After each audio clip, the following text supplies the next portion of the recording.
Que vous dites le christianisme devient romain alors qu'il était jusque-là plus oriental qu'occidental. Et que vous montrez qu'il y a 16 surprises qu'aurait Jésus s'il revenait sur Terre. Il y en a quelques-unes, il serait surpris.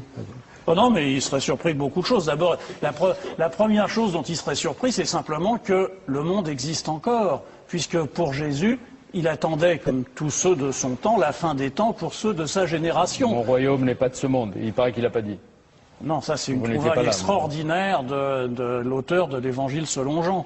Il ne reconnaissait pas Jérusalem. Ah non, puisque Jérusalem a été romanisée après la défaite de 135.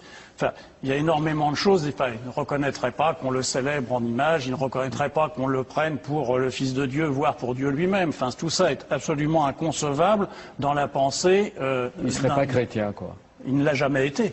Ouais. Il n'a jamais rencontré de chrétien, il ne l'a jamais été, il n'a jamais pensé ce que serait le christianisme.